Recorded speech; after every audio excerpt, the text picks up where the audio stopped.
Olá, sejam muito bem-vindos à nossa conversa de hoje.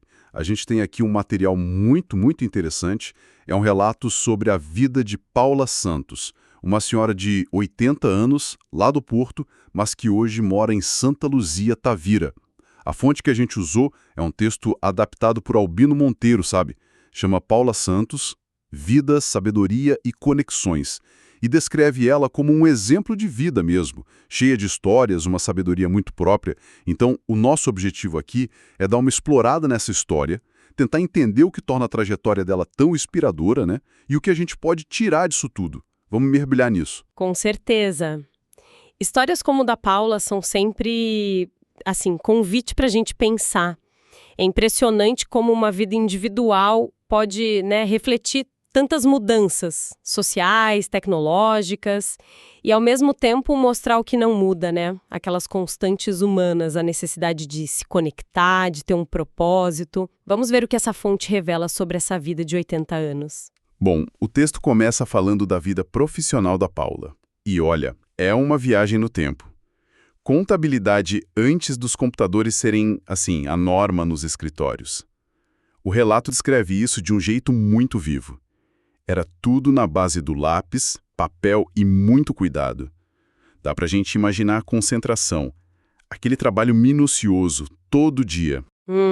É uma imagem forte, né? Quase artesanal desse trabalho intelectual. Remete a uma relação muito direta, quase física mesmo, com a informação. Cada número que ia para o papel tinha um peso, uma coisa mais permanente do que o nosso editar e deletar de hoje, né? O muito cuidado não era só uma dica, era essencial, fazia parte do processo. Totalmente. A ferramenta em si, o lápis, o papel, já impunha um ritmo, uma atenção diferente. Exatamente. E essa relação com o trabalho parece que marcou muito a Paula. O texto até destaca uma frase dela que ela diz com orgulho, sabe? Dedicação era o nosso maior computador. Essa frase é potente, né? Vai além da ética de trabalho. Muito potente, sem dúvida. O que eu acho fascinante aqui é a profundidade dessa metáfora que ela usa. O computador não era uma máquina externa, mas um conjunto de habilidades internas, né? Concentração contínua, memória, a responsabilidade por cada detalhezinho, a paciência para conferir, refazer. Não tinha Ctrl plus Z, né? O desfazer. A dedicação não era só um valor, era a própria ferramenta de trabalho cognitiva mesmo. Isso molda um tipo de profissional, uma relação com o erro, com a precisão, que é bem diferente da de hoje. Exato. E aí a gente pensa como essa experiência pré-digital se compara com a nossa realidade hoje, né? Tão cheia de tecnologia. Não é questão de dizer que um é melhor que o outro, claro, mas sim de entender as diferenças na natureza do esforço, no valor que se percebia. A dedicação da Paula era quase palpável. Você via na caligrafia, na organização dos livros. Perfeito. Hoje, a dedicação aparece de outras formas. Talvez na complexidade de um código, né? Na inteligência de um algoritmo, na habilidade de gerenciar tanta informação digital. Mas aquela dedicação manual, minuciosa, ela cultivava habilidades bem específicas, sabe? Atenção focada, memória de trabalho forte, uma paciência quase meditativa. Coisas que talvez a gente exercite menos hoje ou de outras formas. A frase dela captura isso. A tecnologia fundamental era humana. Nossa, muito bom isso. Essa imersão no passado profissional dela já dá uma pista da personalidade, né? Mas aí o texto nos leva para o presente, para um cenário bem diferente que parece central na vida dela agora. A Praia do Barril. A descrição é de um lugar que é quase uma segunda casa para ela. Sim, ter um lugar de afeto, um ponto de referência, assim, geralmente ganha mais importância com o passar dos anos, né? É um espaço que traz continuidade, familiaridade, um conforto para os sentidos.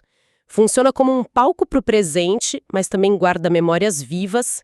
É um elo com o passado pessoal e coletivo daquele lugar. E fica claro que, para Paula, a Praia do Barril é bem mais que só um lugar bonito para caminhar. O relato diz que ela vai lá direto, sempre com o livro, mas olha, com uma disposição incrível para parar a leitura e conversar com quem aparece. O contato humano parece ser um dos grandes prazeres dela ali. Isso toca num ponto-chave para o bem-estar, né? Principalmente em fases mais maduras da vida. manter a sociabilidade ativa. Não é só estar perto de gente, mas ter trocas que importam, se sentir parte de uma comunidade. Mesmo que seja essa comunidade mais passageira dos frequentadores da praia. A Paula parece buscar e cultivar essas interações de forma bem consciente e com prazer mesmo. E aqui a história fica ainda mais interessante. A fonte diz que não são só conversas de dia a dia, não. A Paula gosta mesmo é de contar a história daquele lugar, especialmente da antiga pesca de atum que era forte na região. E ela faz isso, segundo o texto, com paixão e autoridade. Quase uma cronista local, né? Pois é.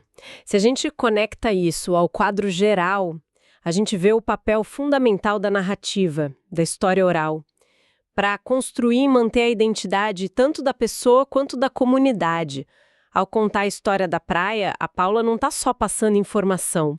Ela está tecendo conexões entre presente e passado e afirmando o valor da memória coletiva e, ao mesmo tempo, fortalecendo o próprio senso de pertencimento dela ali, sabe? A paixão e a autoridade que o texto menciona vem dessa conexão profunda, desse conhecimento vivido e da importância que ela dá a essa transmissão. É quase um ato de generosidade cultural. Que perspectiva ótima. Ela não é só uma moradora, é uma guardiã ativa da memória local. E essa necessidade de conexão, de manter os laços, aparece também na família, mesmo com os desafios de hoje. Os filhos, como acontece muito, moram longe. A distância geográfica é uma realidade cada vez mais comum nas famílias de hoje, né? O ponto interessante é ver como as pessoas e as famílias lidam com isso. Que estratégias criam para manter a proximidade afetiva, mesmo longe fisicamente. E a Paula parece que abraçou a tecnologia como uma super aliada nisso. O texto fala do uso diário, supernatural de WhatsApp e de chamada de vídeo para manter contato com os filhos. E o detalhe que chama atenção é a energia com que ela faz isso, com o vigor de uma mãe jovem. A tecnologia não parece ser um problema para ela. Isso levanta uma questão importante sobre a adaptabilidade da Paula, né? E talvez sobre o que significa ser adaptável de verdade. É notável essa fluidez. Uma pessoa que construiu a carreira em métodos manuais, meticulosos, pré-digitais.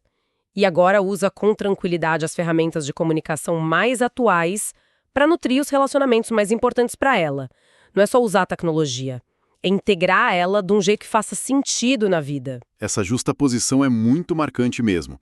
E a própria Paula, diz a fonte, reflete sobre isso com uma frase bem reveladora. Hoje em dia, a distância só existe se quisermos. O que essa frase diz pra gente sobre a mentalidade dela? Meio para um fim essencial para ela, manter a família conectada. A distância física é um fato, mas a distância emocional para ela vira uma escolha. Essa perspectiva mostra uma abertura enorme para aprender, para incorporar o novo, não por moda,